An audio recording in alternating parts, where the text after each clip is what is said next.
বর্তমান সরকারের 2 মাস পূর্তি উপলক্ষে ব্রিফিং চলছে প্রধানমন্ত্রীর কার্যালয়ে। সরাসরি যাচ্ছি সেখানে। জনগণকে বিভ্রান্ত করার অপচেষ্টা অব্যাহত রয়েছে।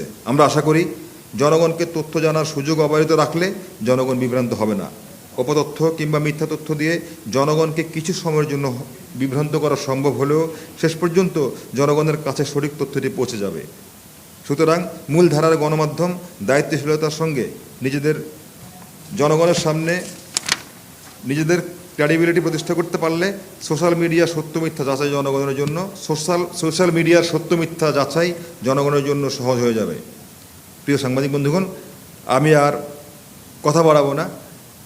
মাননীয় প্রধানমন্ত্রী তারেক রহমানের বর্তমান গণতান্ত্রিক সরকারের 2 মাস পার হয়েছে।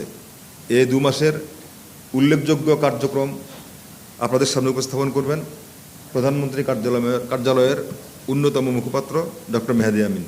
তার আগে আমি শুধু এই কথাটা বলতে চাই, বাংলাদেশে জনগণের সঙ্গে জনগণ যেভাবে সরকারকে অবিশ্বাস করা শুরু করেছিল, নেতা মন্ত্রীদেরকে অবিশ্বাস করা শুরু করেছিল, আমাদের কাছে মনে হয়েছে গত 2 মাসে সরকারের উপরে জনগণের আস্থা ফিরে এসেছে। বিশেষ করে আমরা দেখেছি মাননীয় প্রধানমন্ত্রী জনাব তারেক রহমানের উপরে জনগণের আস্থা ফিরে এসেছে।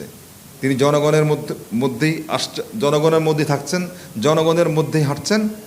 তিনি নিরাপত্তার তোয়াক্কা করছেন না। জনগণের কাছে যে সমস্ত আশা ভরসা, যে সমস্ত প্রতিশ্রুতি দিয়েছিলেন, তিনি প্রত্যেকটি প্রতিশ্রুতি পালনের চেষ্টা করছেন। এবং আমার কাছে মনে হয়েছে আমাদের এই 60 দিনের সবচেয়ে বড় অর্জন, বাংলাদেশের জনগণ তারেক রহমানকে বিশ্বাস করেছে, তারেক রহমান বাংলাদেশের জনগণকে বিশ্বাস করেছেন। আমার কাছে মনে হয়েছে এই অর্জনটা হচ্ছে সবচেয়ে বড় অর্জন। এরপরে আর আপনাদের সামনে বিস্তারিত তুলে ধরবেন প্রধানমন্ত্রী কার্যালয়ের অন্যতম মুখপাত্র ডক্টর মেহেদী আমিন। আপনাদেরকে অনেক ধন্যবাদ। আবারও আমাদের